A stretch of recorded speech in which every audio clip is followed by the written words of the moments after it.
যোৱাকালি আমি নতুনকৈ গঠিত হোৱা চামগুৰি সমষ্টিৰ কিছুসংখ্যক শিক্ষিত মানুহ আৰু যিসকল কোৱালিফাইড লগতে সমাজ সচেতক আমি একেলগে এটা আলোচনা চক্ৰত মিলিত হৈছিলোঁ।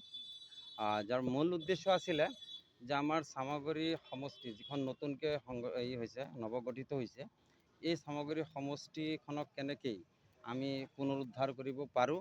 অৰ্থাৎ আমি কংগ্ৰেছী মানুহে আছিলোঁ চবেই, যাতে কংগ্ৰেছ শক্তিশালী হয় আৰু আগন্তুক দিনত যাতে শক্তিশালী ৰূপত আমি এই নতুন চামগুৰি সমষ্টিৰ ফালৰ পৰা যাতে এগৰাকী ভাল প্ৰতিভাসম্পন্ন জনা শুনা এগৰাকী আমাৰ ৰিপ্ৰেজেণ্টেটিভ মানে প্ৰতিনিধি নিৰ্বাচন কৰিব পাৰোঁ, তাৰে এটা কথা আলোচনা কৰিবৰ কাৰণে আমি একগোট হৈছিলোঁ। আৰু তাত আমাৰ মাজত যথেষ্ট মানুহ আহিছিলে, ছ'চিয়েল ৱৰ্কাৰ আহিছিলে, শিক্ষিত যুৱক যুৱতী, লগতে আমাৰ ছ'চিয়েলিষ্ট, ডক্টৰ বা প্ৰফেচৰ, এনেকৈ এডভোকেট চবেই আহিছিলে। আৰু চবেই এটা কথাই কৈছিলে যে আমাৰ এজন যোগ্য প্ৰাৰ্থী লাগে। বাই ইলেকশ্যনত আপোনালোকে দেখিছে যে বাই ইলেকশ্যন যিটো হ'ল সেইটো কংগ্ৰেছে হাৰিলে, বহুত ভোটৰ ব্যৱধানত হাৰিব নালাগিছিলে। আমাৰ কি হ'ল যে আমি যিজন কেণ্ডিডেট পালোঁ কংগ্ৰেছৰ ফালৰ পৰা, তেওঁক মানে পৰিয়ালকেন্দ্ৰিক হিচাপে বা কাৰোবাৰ পিতৃৰ মানে এটা পৰিচয় দি পেলাই তেওঁক প্ৰক্ষেপ কৰিলে। আৰু প্ৰক্ষেপ কৰাৰ পূৰ্বে কিন্তু আমাৰ শিক্ষিত সমাজখনক অৱজ্ঞা কৰিলে। তেওঁলোকে এই শিক্ষিত সমাজখনৰ লগত যে এটা আলোচনা কৰি পেলাই সেইজন কেণ্ডিডেট আমাৰ মাজত দিব লাগিছিল, এইটো ভাবিবলৈ তেওঁলোকৰ সময় নাই। কিন্তু আমি শিক্ষিত যুৱক যুৱতীসকলে বা সামাজিক কৰ্মকৰ্তাসকলে আৰু বিশেষকৈ এডভোকেট হওক বা প্ৰফেচাৰ হওক, এনেকুৱা যিসকল ব্যক্তি আছিলে, তেওঁলোকে বহুত মনত দুখ পালে যে এনেকুৱা এজন ব্যক্তিক আমাৰ সন্মুখত আনি দিলে, যিজনে অসমৰতো দূৰৰ কথা, চামগুৰি সমষ্টিৰ ৰাইজৰ যিখিনি দুখ দৰ্শা আৱেগ অনুভূতি এইখিনি একোৱে নাজানে। আনকি আমি যিখিনি জানো যে তেওঁ আমাৰ কাৰণে প্ৰতিনিধি যে হ'ব, আমাৰ সমস্যাবিলাক যে তেওঁ দাঙি ধৰিব, এইখিনি ক্ষমতা তেওঁৰ নাই।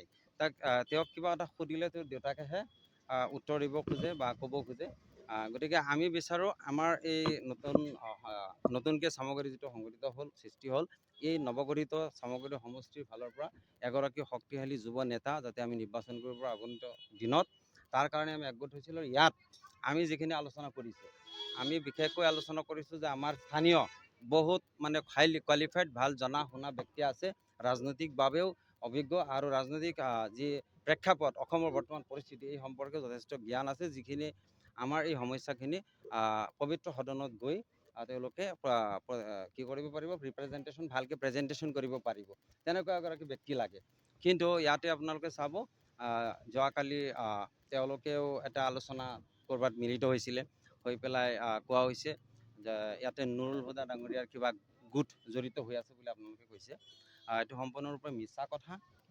নুৰুল হুদা ডাঙৰীয়া এটা সময়ত এই সমষ্টিত আছিল আৰু সেই মৰ্মে তেওঁৰ কৰ্মকৰ্তা থাকিব পাৰে ইয়াত, কিন্তু যেতিয়া তেওঁ নতুন সমষ্টিলৈ গুচি গ'ল আৰু চামগুৰি সমষ্টিত পুৰণা আমাৰ ৰূপহীহাট সমষ্টিৰ 11খন গাঁও পঞ্চায়ত সংযোগ হ'ল, তেতিয়া সেই সংযোজিত হোৱা এই 11খন গাঁও পঞ্চায়তৰ মানুহখিনিতো আমাৰ এতিয়া নতুনকৈ চামগুৰি সমষ্টিত তেওঁলোক থাকিল, আৰু তেওঁলোকে হয়তো ভাল সম্পৰ্ক আগতে আছিলে নুৰুল হুদা ডাঙৰীয়াৰ লগত, আৰু সেই মৰ্মে আমাৰো এটা সম্পৰ্ক আছিলে, নথকা নহয়। সেই বুলি যে তেওঁৰ কথাত বা তেওঁৰ চিন্তাত আমি আগবাঢ়িছোঁ এনেকুৱা নহয়, তেওঁৰ লগত আমাৰ কোনো সম্বন্ধ নাই। আমি বিশেষকৈ আমাৰ এটা ভাল এটা চিন্তা আমি কৰিব ওলাইছোঁ যে কংগ্ৰেছ ইয়াত শক্তিশালী কৰিবৰ কাৰণে এজন ভাল নেতা লাগে। সেই বুলি পূৰ্বৰ এজন মন্ত্ৰী আছিলে বা তেওঁ খুব শক্তিশালী মন্ত্ৰী আছিলে, সেই পৰিচয়ৰে তেওঁৰ অযোগ্য সন্তানক আমাক দি দিব, আমি মানি নলওঁ, কেতিয়াও মানি নলওঁ। নামটো আপোনালোকে জানে, বাই ইলেকশ্যনত খেলিছিলে তানজিল হুছেইন বুলি।